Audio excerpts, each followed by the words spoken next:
Welcome to this No Facts video. Subscribe to this channel to get informed. Why Uhuru Kenyatta will not leave any legacy, or will he? To understand this statement, we need to understand what a legacy is. According to the Free Dictionary, to leave a legacy or accomplish one is to bring about, dedicate, enrich, fulfill and make a contribution to society. According to Webster's dictionary, it defines legacy as anything handed down from the past, as from an ancestor or predecessor. Leaving a legacy is not something everyone will do. A legacy is memorable. How memorable are Jomo Kenyatta, Daniel Moi or Mwai Kibaki, who have been presidents in Kenya previously? As for Uhuru Kenyatta, how memorable will he be in 1 year or in 5 years after leaving office? For many leaders, leaving a legacy is associated with the end rather than the beginning or the next phase. Leadership is not shaped and legacy is not defined at the end of the road, but rather by the moments shared, the decisions made, the actions taken and even the mistakes overcome throughout the many phases of one's leadership. How does one leave a legacy? How does one become memorable? First, it would be important to provide value to others. To become memorable, an individual is characteristically a servant leader to others. Loving and caring for people is living a legacy, but also while constantly improving him or herself over time. Let's look at Kenya's past presidents. Jomo Kenyatta, he ruled Kenya from 1963 to 1978. A total of 15 years. If there is any legacy left by him, it was a legacy of 10 billionaires and 10 million paupers. In fact, that is where inequality was birthed.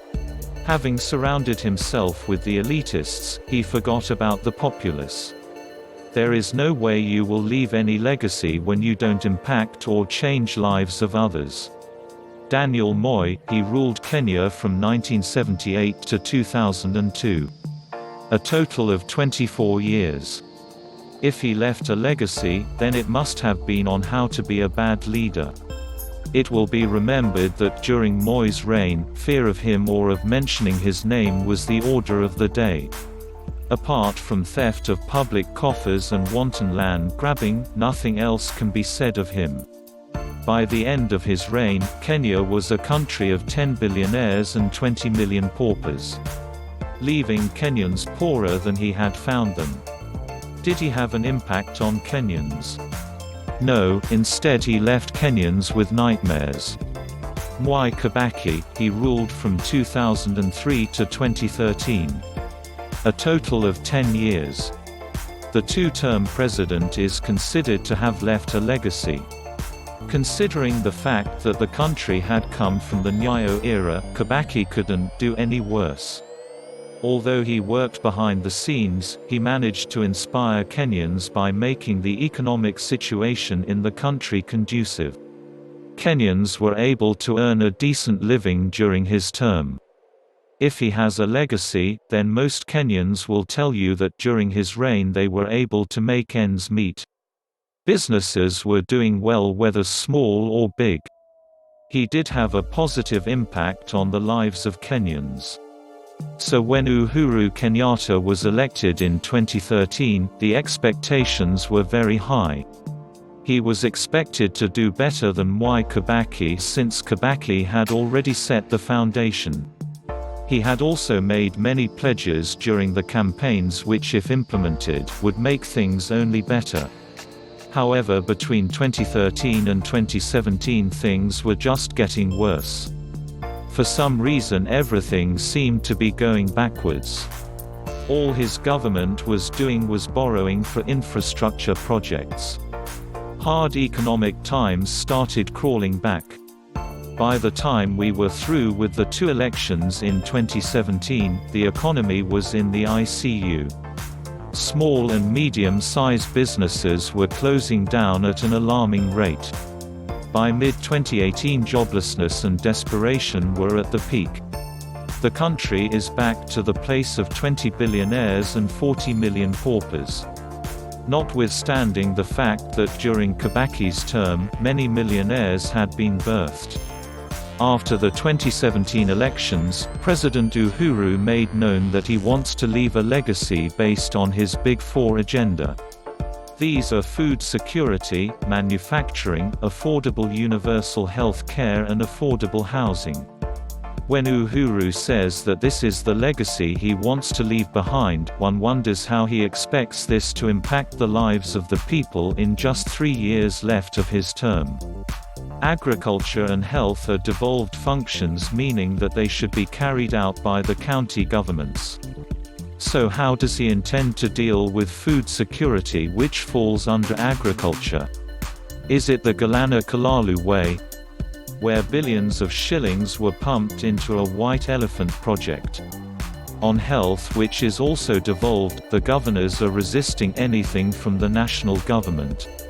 Will it be done the same way that the medical equipment leasing by the national government was done? On manufacturing, Kenya is one of the countries known for its bureaucratic systems. How easy is it to set up an industry in Kenya, considering all the hoops you have to jump over? On housing, that is a pipe dream. This scheme will just benefit a few middle-class Kenyans who can afford those so-called government houses. After all, how many Kenyans can afford 1 or 2 or 3 million shillings to buy a house?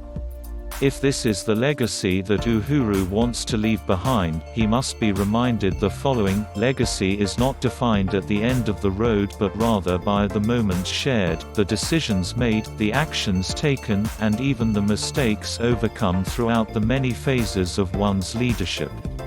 No matter how many roads, rails, dams or electricity connections you do, nothing will change the fact that Kenyans are more poorer than they were a few years ago. So none of those things matter if they can't put food on the table, period.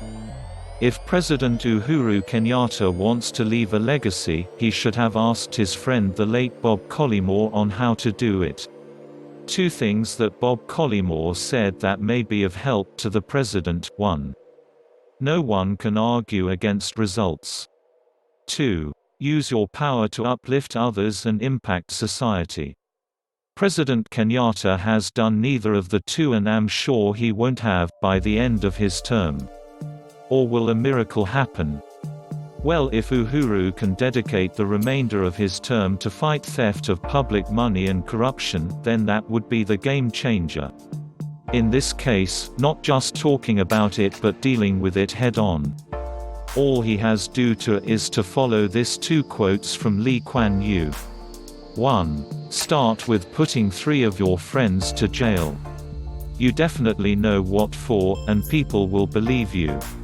2. If you decide that something is worth doing, then give everything you've got to make it succeed. Failure in dealing ruthlessly with theft of public monies and corruption will lead Kenyans to remember Uhuru as the president who became Raila Odinga's brother, or the president who threw tantrums in public whenever he got the opportunity. We wait to see the course he will take.